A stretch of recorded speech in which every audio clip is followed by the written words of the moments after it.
Hello, I'm Alan Kerry. I'm the administrator of Faith and Thought, and this will be quite a short presentation just looking at the subject of musical worship and lockdown. Musical worship is perhaps an unusual subject for Faith and Thought, located rather more in heart than head. It could be considered a somewhat ephemeral discipline of less importance than our usual concerns of how empirical scientific truths relate to the revealed truth of God through his word as communicated to us in the Bible. But if nothing else, sung worship does take up a fairly large chunk of the time we spend when the church gathers. Dietrich Bonhoeffer wrote, "It's the voice of the church that is heard in singing together. It is not you that sings, it is the church that is singing. And you, as a member of the church, may share in its song. Thus, all singing together must serve to widen our spiritual horizon, make us see our little company as a member of the great Christian church on earth, and help us willingly and gladly to join our singing, be it feeble or good, to the song of the church." As we consider the theme of future church, I thought it was therefore fitting to consider our future sung worship. The restrictions necessitated by the COVID-19 pandemic have thrown us into that future a little earlier than some of us might have wished. How have we responded? And does this give us a glimpse of what future church worship might look like? The novel coronavirus pandemic caused by SARS-CoV-2 hit hard and it hit fast. The first cases in Wuhan, China emerged in November 2019, but already by March 2020 the UK was recording over 2,000 daily cases. The government issued a stay-at-home instruction on the 23rd of March, and on the 26th of March the lockdown regulations came into effect. These included a ban on public gatherings of any more than 2 people, which of course included church worship services. So the churches fell silent. And here in Croxley we penned some new lyrics to an old Leonard Cohen song.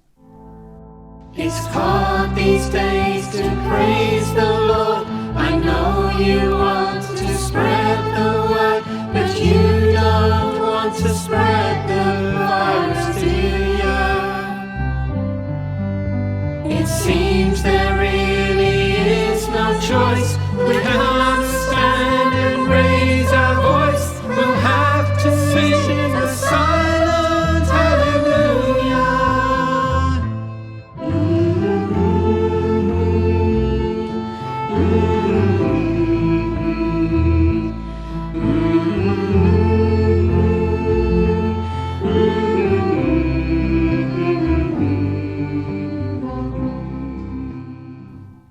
Over the summer, as the first wave of the pandemic receded, the regulations were relaxed and churches were again allowed to reopen if they could do so in a COVID-secure manner.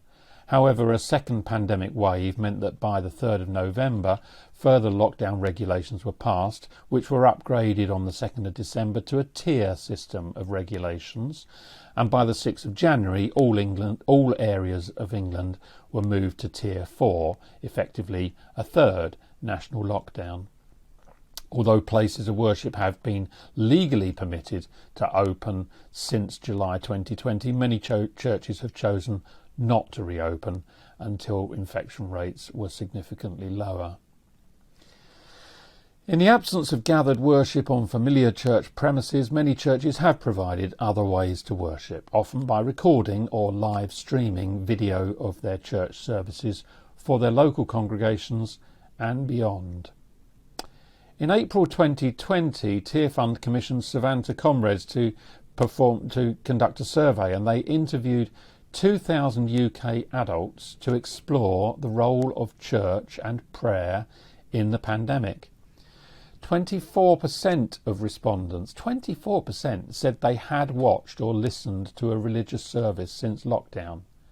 Of those, 1 in 20 said they'd never been to church before. This study has been widely quoted. Even the Guardian newspaper seemed to pick it up as a good news story, and in some Christian circles there's been much rejoicing at this sign of hope for the church.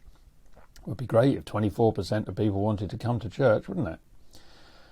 But the survey was conducted in April 2020, only a month into lockdown, when churches had just begun developing online content. I wonder if the results may have been skewed by novelty value.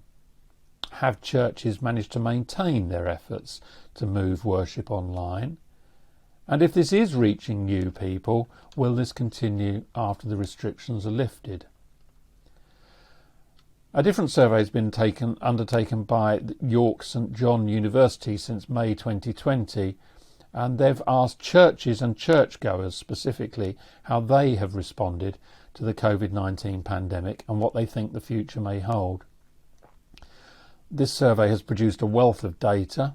Amongst other findings, it confirms that many churchgoers have in fact accessed worship services from beyond their own local church or denomination, often in addition to their own local church. So figures for online church attendance need to factor this in to their analysis of growth. The Church of England, for example, reports that their national online services alone have attracted 3.7 million viewers. And the website A Church Near You now lists over 20,000 online services. In light of this, the Archbishop of York, Stephen Cottrell, has remarked, "I think there's been a digital coming of age." But if that growth is largely due to worshippers attending more than one church, then the figures may be a little misleading. The surveys I've quoted did not specifically look at the impact of lockdown on musical worship aspect of church, and so it was to explore this further that I devised a short online survey in February 2020. This was circulated to members of Faith and Thought, as well as other personal contacts, friends of friends, and via social media. The survey comprised 9 questions and was angled towards capturing qualitative rather more than quantitative responses. We received responses from 57 individuals, which represented quite a good range of churches. There were 13 churches of fewer than 50 worshippers, 27 churches between 50 and 200, and 10 large churches represented of more than 200 worshippers. Denominationally, the bulk of responses did come from Baptist churches, 57%, followed by Anglican, 19%, Ecumenical, 8%, and a number of others. This probably reflects the circles that I move in. 93% of churches said that they were providing online content, but 7% were not. YouTube was the most popular platform, used by 39 respondents, followed by Facebook and Zoom, but 27 respondents were using more than one platform for their digital content. In response to the question, "Is sung worship a part of your services?" 3 respondents were not using sung worship at all. 6 said they were, but much less than usual. 25 said yes, but less than normal. 22 said it was about the same amount as before lockdown, and nobody reported an increase in sung worship since lockdown.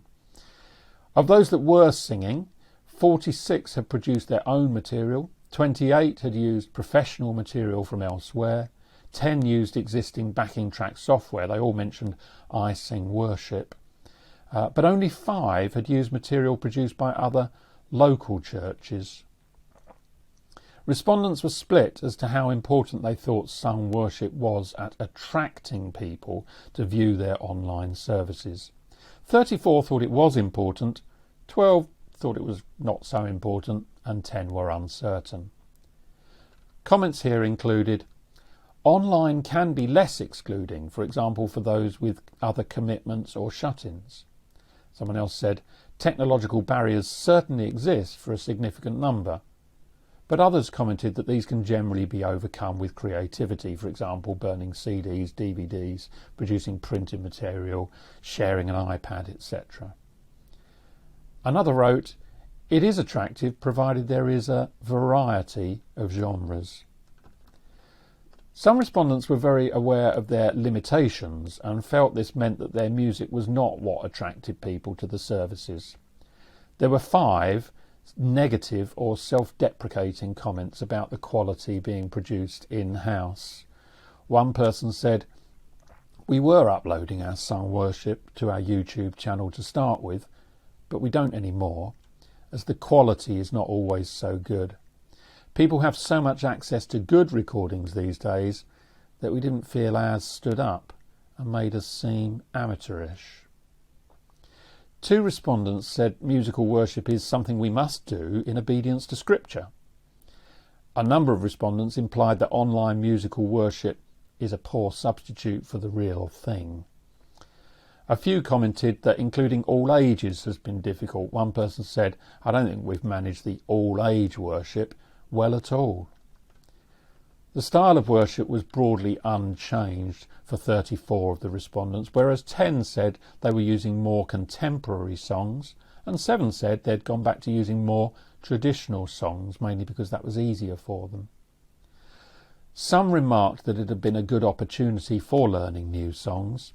Others, as I say, felt limited by what the musicians were able to produce. There were a number of other comments here, again in favour of maintaining variety and balance. One person mentioned that they had included members' own compositions, but only one. When asked about the future, eight people felt that it had changed for good. 20 thought, however, that they would go back to normal, and 25 were somewhere in the middle. This suggests that overall most thought that they had learned things and developed new ways of worshipping, which would continue in some form or another. Comments here included, "It would be nice to keep some of the creativity." Another said, "Very creative time. Certain people have used their gifts in a new way and have been amazing at putting our online services together so well and creatively." A significant number expressed a sense of hope that the online church presence would continue, as this was important for reaching people who can't attend in person on a Sunday or who wish to catch up later on in the week. Most people did seem excited about the prospect of returning to live worship, but one sounded a note of caution. It might be difficult to recapture the mood and willingness for corporate singing as people had got out of the practice. Some respondents thought that the shift in worship style was a positive thing that would continue, especially amongst those that had embraced a more contemporary worship style during lockdown. One said, "It needs to change. We need to get the young people involved somehow." Some respondents mentioned keeping an increased use of video in their services. One mentioned how this was helpful for people with a visual learning preference. However, we should not ignore the significant number who did think that things were more likely to go back to how it was before. There followed a more general question inviting free comments. 15 people told me that they did join in with singing at home, but 7 admitted they did not. 17 people mentioned that it had been hard work to produce the online content, and the technical demands of this were mentioned by 9 people. 22 respondents indicated that it had been a positive experience, but 12 people were negative about the experience. The positive comments included, "It's been a great opportunity to experiment musically and broaden our style." Another said, "The team have enjoyed learning new skills and we are still improving." One especially gifted technical person said simply, "I've loved it." Other comments included, "The word that comes to my mind is incarnation. So much of what the church is called to do and be is in the sharing of lives and being a body. We somehow need to embrace that new world and find patterns and prayers for a digital age and yet affirm our commitment to being present and attentive to one another and to the rhythms of grace that flow out from that place." Another said, "We need better teaching on worship. We need times of coming together and worshipping God that isn't about entertainment when this lockdown is over. Our musical worship in our gatherings is vital for some members of church to connect with God." On the negative side, one musician wrote very poignantly, a person who'd been unable to participate in worship, saying, "Personally, I've not been able to engage in worship at a heart level at all, watching services online. I've found engaging in church services incredibly difficult. almost unbearable. I feel grief and disconnect from the church family and from God. Others mentioned the danger of a negative slide towards performance and away from participatory worship. One said, "Too much performance, lost the heart connection." Another said they had found it stressful to record things at home, as you feel like you're on show and people will hear the mistakes more and expect a more perfect musical experience, despite people just being grateful to receive some worship at home. I have led worship for 30 years, but found this much more challenging. After the survey was closed, I received a detailed email from another contributor who described himself as a 73-year-old member of a large active Baptist church. He made the following points. He said that worship in front of a computer screen is a poor relation to singing together in a congregation. He made the point that the digital experience can leave out many of the older generation, partly due to access to technology, but more especially because modern songs are suited to younger, higher-pitched voices. He says that megachurches use songs similar to modern pop performances. This is okay up to a point, and he prays that God will use this to reach the younger generation. But for many all-age congregations this isn't appropriate, as they are hard to sing and hard to follow. He says that this has led to a fall-off in attendance for some of their older members, which he terms digital fatigue. So, some conclusions and thoughts. This survey was small and not fully representative of the denominational landscape of the church in the UK. Nevertheless, it does seem to indicate that most churches have risen to the challenge of producing online worship services, including sung worship. Some have found this to be a positive experience. Others have found it hard work or dispiriting even, for a number of reasons. While most people are looking forward to going back to face-to-face worship, many accept that future church services will incorporate some of what has been learned from this time, including a continued online presence, and a good number could see positives in this. As I collated the data from this survey, 4 key themes seemed to emerge from the comments, which I believe are worth looking at further. These themes are variety, quality, performance, and creativity. Online worship is not a new phenomenon. Some churches have been streaming their services online long before the coronavirus hit. In general, though, this has tended to be the larger, more tech-savvy churches, perhaps those with budgets to suit. Now, as many smaller churches seek to reach out to their local congregations online, there can be a danger of comparing what we are doing with what they are doing. In my opinion, this would be a terrible mistake. And I think by paying attention to the 4 aspects of variety, quality, performance and creativity, we can, on a practical level, produce sung worship material which hopefully is attractive to our neighbours, which builds up the faith of our congregations, and which strengthens our personal relationships with God Himself, Father, Son and Holy Spirit. So let's look at each of these 4 themes in turn. Firstly, variety. I have a small bookshelf next to my piano with a series of well-thumbed worship songbooks on it. A conservative estimate would suggest that there's well over 4,000 different hymns and songs available on this shelf. But I haven't actually bought a physical hymn book for many years, as I now use online sources for newer songs, of which there are many thousands more. It's a huge challenge for any worship leader to curate such a vast resource. As we move to a new way of worshipping online, the temptation is to be drawn towards the numerous professionally produced videos of new songs. I believe we risk overlooking a hugely valuable heritage if we don't make deliberate efforts to keep our worship varied. And many of our respondents seem to agree. Variety here includes singing new and old songs, also songs of praise and songs of lament, children's songs, songs of teaching, songs where we just encounter the presence of God. I believe the young people like to call this soaking.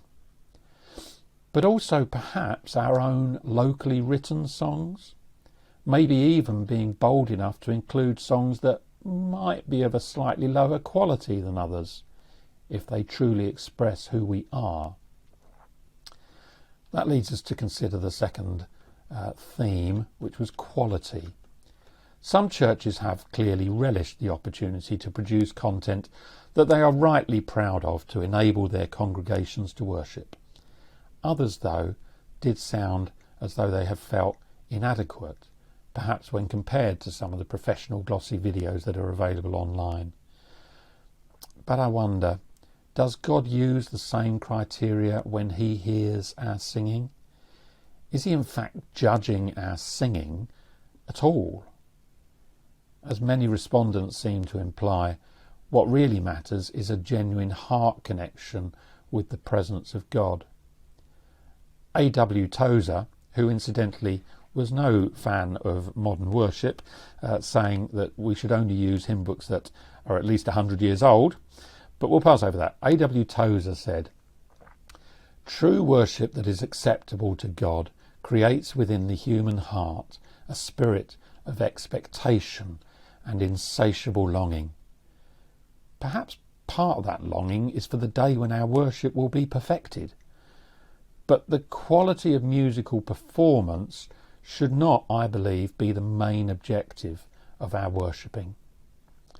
Tozer goes on to say, in fact, worship is not some performance we do, but a presence we experience. So this brings us to our next key word, performance. We all agree with Tozer that worship should not be about performing. However, I believe that in some churches the fear of being seen to be performing can stifle, indeed has stifled, the worship life of that church. I would say that performance is actually quite rare in most of the churches that I have visited, whereas only a few decades ago even most Baptist churches had a choir who would regularly sing for the congregation. In cathedral worship it's still common for the congregation to only participate in a small percentage of the sung worship. The rest is performed by a choir.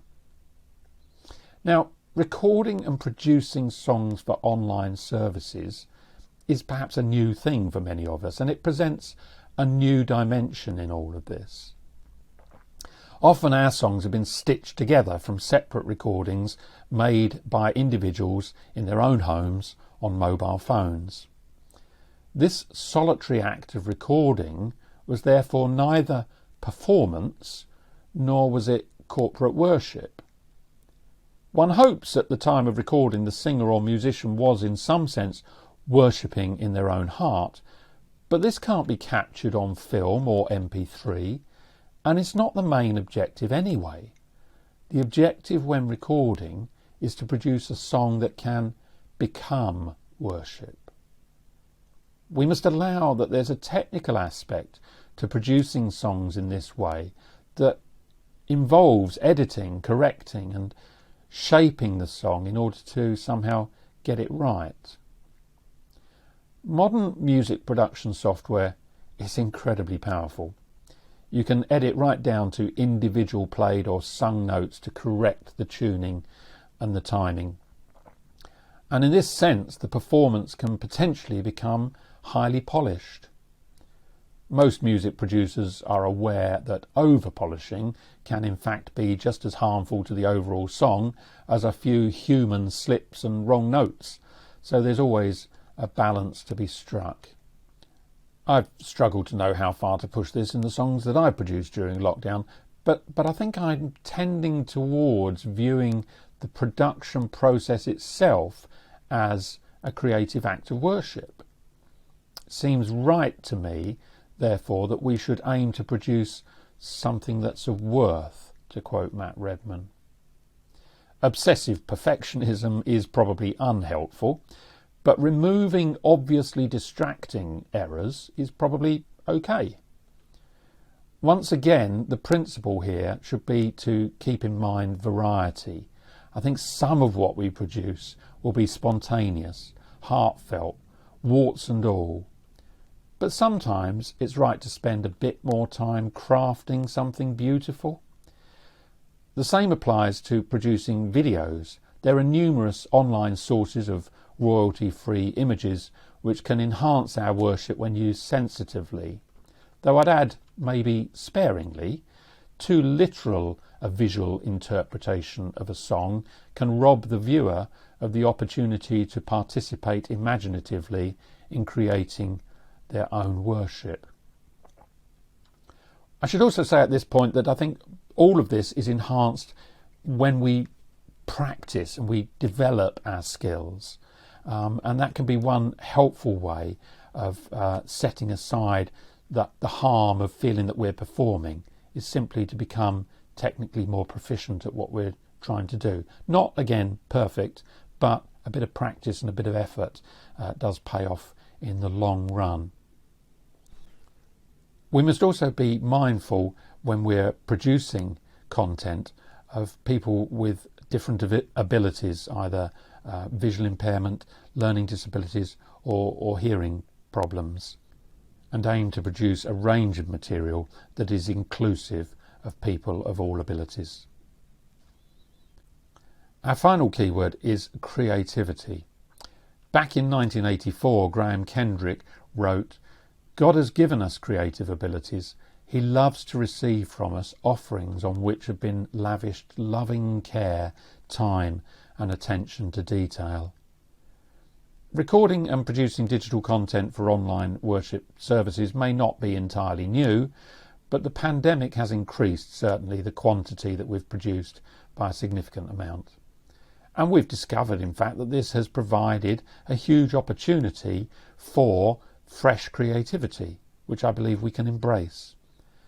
The Psalms repeatedly urge us to sing new songs, but in the age of the screen, is it unreasonable to think that this exhortation could be retranslated as produce new videos? Once again, I would urge that this creativity should be rooted in the local congregation, by and for the people we are in communion with. It was perhaps disappointing that only one respondent mentioned using their own songs in worship, and only a few had used material from other neighbouring local churches. Maybe next time we find ourselves running out of suitable content ourselves, rather than searching the mega churches for material to use, we might look to our neighbouring churches to share their songs, which might just fit our local context a bit better.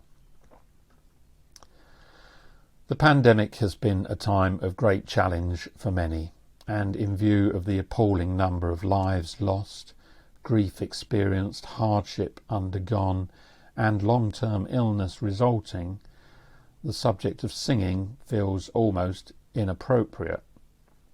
Nevertheless, the biblical mandate to sing remains, and part of our witness to the world is that we are a people who don't just sing when we're winning. In a time of great suffering, the church has found ways to keep singing, and in putting this online, perhaps we can invite many more to eavesdrop our worship services and to hear for themselves the gospel message of faith, hope and love. In his book Virus as a Summons to Faith, Walter Brueggemann prays that we would embrace the new normal, and I'll close with his prayer. We want to return to the old normal that yield for some safety and happiness, but you dispatch us otherwise. Your new normal for us requires some adjustment by us, and adjust we will. We will live and trust and share differently. All things new is a huge stretch for us, but we know it is your good gift to us. With wistfulness we receive it, we embrace it, and we give thanks to you. Amen.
that flaming fell from the